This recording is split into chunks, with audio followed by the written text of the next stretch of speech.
Hello दोस्तों, कैसे हैं आप लोग। तो आज के वीडियो में आप सबके लिए लाए हैं NCERT solution for class 10 social science in Hindi history chapter number 7। Chapter का नाम है मुद्रण संस्कृति और आधुनिक दुनिया। तो आइए देख लेते हैं। क्वेश्चन है, निम्नलिखित का कारण दे। पहला है, वुड ब्लॉक प्रिंट या तख्ती की छपाई यूरोप में 1295 के बाद आई। तो क्यों आई, इसका कारण देना है। तो आइए इसका आंसर हम देख लेते हैं। इसका आंसर हो जाएगा, वुड ब्लॉक या काठ की तख्ती वाली छपाई चीन में होती थी। मार्को पोलो नामक एक महान खोजी यात्री काफ़ी समय तक चीन में रहा। वह 1295 में वापस इटली लौटा और अपने साथ तख्ती की छपाई की तकनीक लाया। इस प्रकार 1295 के बाद यूरोप में भी छपाई की यह तकनीक अपनाई जाने लगी। ओके, नेक्स्ट क्वेश्चन ख है, मार्टिन लूथर मुद्रण के पक्ष में था और उसकी खुलेआम प्रशंसा की। कारण क्यों। तो मार्टिन लूथर जर्मनी का निवासी था। 1517 में उसने रोम की धार्मिक यात्रा की। यहाँ उसने पोप और चर्च की बुराई देखी। वापस आकर उसने इन बुराइयों के विरुद्ध सुधार आंदोलन आरंभ किया। इसी आंदोलन के परिणाम स्वरूप ईसाई धर्म की प्रोटेस्ट शाखा का प्रचलन हुआ। उसने जर्मन भाषा में बाइबिल का अनुवाद किया। मार्टिन लूथर इसलिए मुद्रण के पक्ष में था क्योंकि यह किसी गलत परंपराओं का विरोध करने का सशक्त साधन था। इस माध्यम से अपने विचारों को थोड़े ही समय में कई लोगों तक पहुंचाया जा सकता था। उसने चर्च की कुरीतियों की आलोचना करते हुए अपनी 95 स्थापनाएं लिखी। इसकी छपी हुई एक प्रति विटेनबर्ग के गिरजाघर के दरवाजों पर टांगी गई। इसमें लूथर के चर्च में शास्त्रों के लिए चुनौती दी थी। लूथर ने लेख में परिणाम स्वरूप चर्च का विभाजन हो गया और प्रोटेस्ट लहर का उदय हुआ।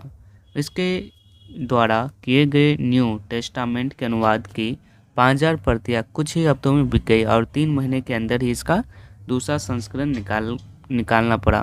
मुद्रण की प्रशंसा करते हुए उसने कहा कि मुद्रण ईश्वर की दी हुई महानतम देन है एवं सबसे बड़ा उपहार है। ओके, नेक्स्ट क्वेश्चन आती है, रोमन कैथोलिक चर्च ने 16वीं शताब्दी के मध्य से प्रतिबंधित किताबों की सूची रखनी शुरू कर दी, अथवा मुद्रण के विकास ने रोमन कैथोलिक चर्च में किस प्रकार असंतोष उत्पन्न किया। उसने इस समस्या का क्या समाधान किया। तो आइए इसका आंसर हम देख लेते हैं।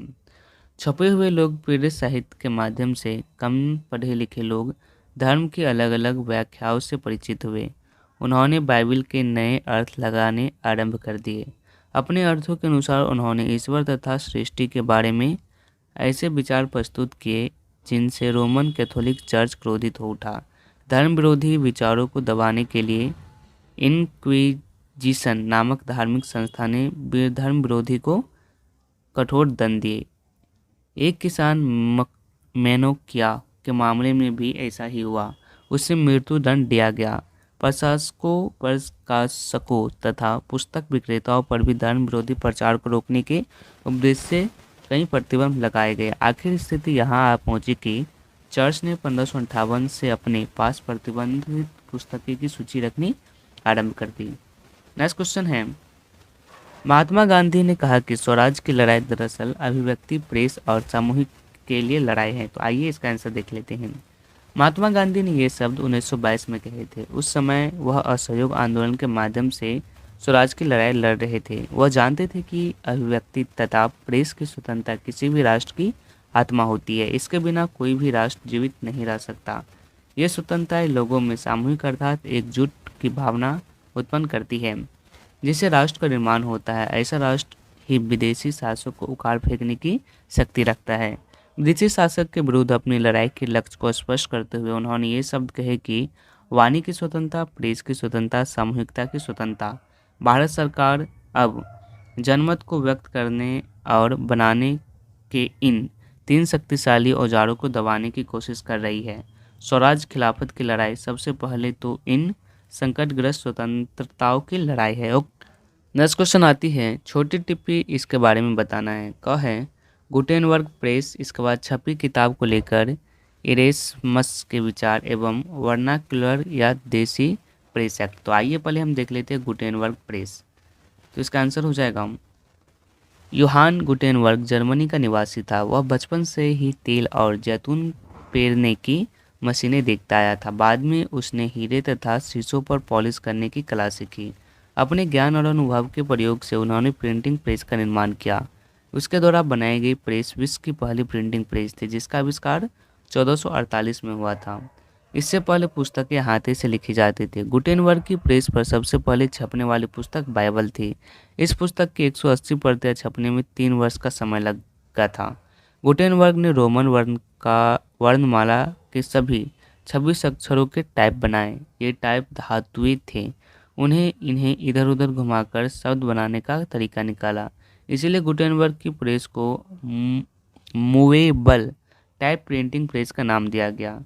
इसके बाद लगभग 300 वर्षों तक छपाई की यही तकनीक प्रचलित रही। नेक्स्ट टाइम छपी किताबों को लेकर इरेक्समस के विचार क्या थे, आइए इसका देखते हैं। इरेक्समस 1468 से 1536 पुनर्जागरण काल एक महान लतीनी विद्वान था। उसने कैथोलिक धर्म के आतिवादी स्वरूप की कड़ी आलोचना की। उसका मानना था कि कैथोलिक चर्च एक लालची संस्था है जो बात बात पर साधारण लोगों से लूट खस्त करती है। छवि किताब को लेकर वह बहुत ही आशंकित था। इस संबंध में उसने 1508 में एजेज में अपने विचार व्यक्त किए थे। वह पुस्तकों को भिन्न भिन्नाती मक्खियों की तरह मानता था जो संसार के हर कोने में पहुंच जाती है। उसके अनुसार पुस्तकें जानने योग्य तो कोई एकाध बात ही बताती है, इसका अधिकांश भाग हानिकारक ही होता है। उसका कहना था कि अधिकतर धूर्त, धर्म विरोधी तथा षड्यंत्रकारी लोगों की किताबें छापते हैं। ऐसे लोग तथा उनकी किताबें से हमें बचना चाहिए। नेक्स्ट टाइम वर्नाकुलर या देसी प्रेस एक्ट। वर्नाकुलर या देसी प्रेस एक्ट 1878 में लॉर्ड लिटन ने पास किया था। इसके अनुसार भारत में देसी समाचार पत्रों पर कड़ा सेंसर बिठा दिया गया ताकि वे अंग्रेजी सरकार की आलोचना न कर सके। अंग्रेजी समाचार पत्रों को इस सेंसर से मुक्त रखा गया था। यदि किसी देसी समाचार पत्र में छपी किसी रिपोर्ट को विद्रोही समझा जाता था तो पहले समाचार पत्र को चेतावनी दी जाती थी। यदि इस चेतावनी पर ध्यान नहीं दिया जाता था तो समाचार पत्र को जब्त कर लिया जाता था। यहाँ तक कि उस समाचार पत्र को छापने वाली मशीनें भी छीन ली जा सकती थी। ओके, नेक्स्ट टाइम 19वीं सदी में भारत में मुद्रण संस्कृति के प्रसार का इसके लिए क्या क्या मतलब था। पहला महिलाएं, दूसरा है गरीब जनता, तीसरा है सुधारक। तो आइए इसका आंसर हम देख लेते हैं। 19वीं सदी में भारत में मुद्रण संस्कृति के प्रसार ने लगभग हर क्षेत्र में बदलाव ला दिए। महिलाएं, गरीब लोग तथा समाज सुधारक कोई भी इन बदलाव से अछूता न रहा। महिलाएं तो मुद्रक संस्कृति के प्रसार से पुस्तकों तथा पत्रिकाओं में महिलाओं के जीवन तथा उसके भावनाओं को गहनता से प्रस्तुत किया गया। अतः मध्यवर्गीय महिलाएं पढ़ने में पहले से अधिक रुचि नहीं लेने लगी। उदारवादी विचारों के लोग अपने परिवार की महिलाओं तथा लड़कियों को घर पर पढ़ाने लगे। 19वीं शताब्दी के मध्य में बड़े बड़े शहरों में स्कूल खुलने पर बहुत से लोग उसे स्कूल में भेजने लगे। कुछ महिलाएं लेखन कार्य भी करने लगी और उसका पुस्तकें छपने लगी। इस प्रकार नारी शिक्षा को बल मिला और नारी समाज में जागरूकता आई। अतः कुछ महिलाएं ने महिलाओं की भावनाओं का दमन करने वाले रीति रिवाजों का डट का विरोध किया। उन्होंने माना कि उसके जीवन में यदि कुछ सुखिया है तो वे पुस्तकें की ही देन है। यह तमिल उपन्यास में एक महिला ने यह लिखा कि कई एक किरणों से मेरी दुनिया छूटी है, मेरे जीवन में आधी से अधिक खुशियाँ पुस्तकें पढ़ने से आई है। इसके बाद है गरीब जनता। मुद्रण संस्कृति से देश की गरीब जनता अथवा मजदूर वर्ग को बहुत लाभ पहुंचा। पुस्तकें इतनी सस्ती हुई कि चौक चौराहे पर बिकने लगी थी। गरीब मजदूर इन्हें आसानी से खरीद सकते थे। 20वीं शताब्दी में सार्वजनिक पुस्तकालय भी खुलने लगे जिससे पुस्तकों की पहुंच और भी व्यापक हो गई। बेंगलोर के सूती मिल मजदूर ने स्वयं को शिक्षित करने के उद्देश्य से अपने पुस्तकालय स्थापित किए। इनकी प्रेरणा उन्हें बम्बई से मिली मजदूरों से मिली थी। कुछ सुधारवादी लेखकों की पुस्तकों ने मजदूरों को जातीय भेदभाव के विरुद्ध संगठित किया। इस लेखकों ने मजदूरों के बीच सशक्तता लाने, नशाखोरी को कम करने तथा अन्याय के विरुद्ध आवाज़ उठाने के भरसक प्रयास किए। इसके अतिरिक्त उन्होंने मजदूरों तक राष्ट्रवाद का संदेश भी पहुंचाया।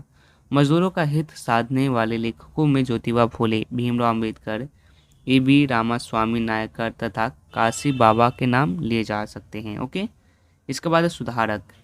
सुधारकों के लिए मुद्रण संस्कृति के प्रसार का अर्थ था समाज सुधार का ठोस माध्यम। उन्होंने पुस्तकों, पत्रिकाओं, समाचार पत्रों आदि द्वारा भारतीय समाज में फैली कुरीतियों पर जोरदार प्रहार किया। और उनका समर्थन करने वाली रूढ़िवादियों की कड़ी आलोचना की।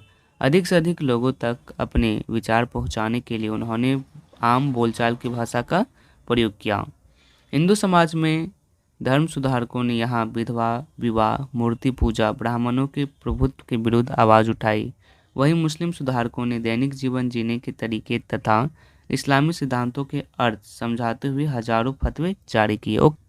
नेक्स्ट क्वेश्चन है, 18वीं सदी के यूरोप में कुछ लोगों को ऐसा लगता था कि मुद्रण संस्कृति से निरंकुशवाद का अंत और ज्ञानोदय होगा। तो आइए इसका आंसर हम देख लेते हैं। 18वीं सदी के मध्य तक लोगों का यह विश्वास बन चुका था कि मुद्रण संस्कृति से निरंकुशवाद का अंत होगा तथा ज्ञान का तेजी से प्रसार होगा। इसके पीछे निम्नलिखित कारण थे, जिसमें क है अधिक संख्या में पुस्तकें छपने से पुस्तकें समाज के सभी वर्गों तक पहुंच गई। दूसरा, पुस्तकें सस्ती भी होती गई, अतः अब गरीब लोग भी इन्हें खरीद सकते थे। तीसरा, नए नए विषय पर पुस्तकें बाजार में आने से लोगों की पुस्तकों में रुचि बढ़ने लगी, अतः बहुत से लोग पुस्तकों के नियमित पाठक बन गए। ये सभी बातें ज्ञान के उदय तथा प्रसार की ही सूचक थी। तीसरा यानी घ है, पुस्तकों में चर्च तथा राजशाही को निरंकुश सत्ता की आलोचना की जाने लगी, अतः बहुत से लोगों को मानने लगे कि पुस्तकें समाज को निरंकुश तथा आतंकी राज सत्ता से मुक्ति दिलाकर ऐसा वातावरण तैयार करेगी जिससे विवेक और बुद्धि का क्या होगा तो राज होगा। एवं तत्कालिक फ्रांस के एक उपन्यास लुई सेबास्टियो मर्सियो ने यह घोषणा की कि छापाखाना प्रगति का सबसे शक्तिशाली औजार है, इससे बन रही जनमत की आंधी में निरंकुशवाद उड़ जाएगा। मर्सिये ज्ञानोदय को लाने तथा निरंकुशवाद को उखाड़ फेंकने में छापेखाने यानी मुद्रण की भूमिका के प्रति इतना आश्वास था कि उसने निरंकुशवादी शासकों को बहुत बड़ी चुनौती दे डाली। उन्होंने कहा कि हे निरंकुशवादी शासकों, अब तुम्हारा कांपने का वक्त आ गया है। आभासी लेखकों की कलम की ताकत के आगे तुम हिल जाओगे। ओके, नेक्स्ट क्वेश्चन आती है, कुछ लोग किताबों की सुलभता को लेकर चिंतित क्यों थे? यूरोप और भारत के एक एक उदाहरण लेकर समझाइए। तो आइए इसका आंसर हम देख लेते हैं। इसका आंसर है, इसमें कोई संदेश नहीं कि मुद्रक तकनीक के आविष्कार से किताबों की पहुंच दिन प्रतिदिन सुलभ होती गई। इससे ज्ञान का प्रसार हुआ और तर्क को बढ़ावा मिला, परंतु कुछ लोगों को ऐसा भी थे जो किताबों के सुलभ हो जाने से चिंतित थे। जिन लोगों ने छपी हुई किताबों का स्वागत किया उसके मन में भी कई प्रकार की शंकाएं थीं। चिंतित लोगों में मुख्य रूप से धर्मगुरु, सम्राट तथा कुछ लेखक शामिल थे। वे समझ नहीं पा रहे थे कि छपे हुए शब्दों का लोगों को दिलो दिमाग पर क्या प्रभाव पड़ेगा। उसका मानना था कि यदि पुस्तकों पर कोई नियंत्रण नहीं होगा तो लोग अधर्मी और विद्रोही बन जाएंगे। ऐसे में मूल्यांकन साहित्य की सत्ता ही नष्ट हो जाएगी। यूरोप से उदाहरण ले तो यूरोप में कैथोलिक चर्च लोगों में चर्च विरोधी भावनाओं के पनपने से बहुत अधिक चिंतित था। उसने अपनी सत्ता खतरे में दिखाई देने लगी। यही कारण था कि उसने मेनोकिया नामक एक गरीब किसान को चर्च विरोधी विचार व्यक्त करने पर मृत्युदंड दे दिया था। प्रसिद्ध वैज्ञानिक गैलीलियो पर भी इसी कारण एक मुकदमा चलाया गया था। भारत के उदाहरण क्या क्या है आइए देख लेते हैं। भारत की अंग्रेजी सरकार मुद्रक संस्कृति के प्रसार से चिंतित थी, क्योंकि इससे लोगों में राष्ट्रवादी भावनाएं मजबूत होती जा रही थी। उदाहरण के लिए 1907 में जब पंजाब के क्रांतिकारियों को काला पानी भेजा गया तो बाल गंगाधर तिलक अपने केसी नामक पत्र में उसके प्रति गहरी सहानुभूति जताई। परिणाम स्वरूप 1908 में उन्हें कैद कर लिया गया। ओके, तो आज के वीडियो में बस इतना ही। वीडियो पसंद आया तो लाइक कीजिएगा, चैनल को सब्सक्राइब जरूर कीजिएगा। वीडियो देखने के लिए आप सभी का बहुत बहुत धन्यवाद।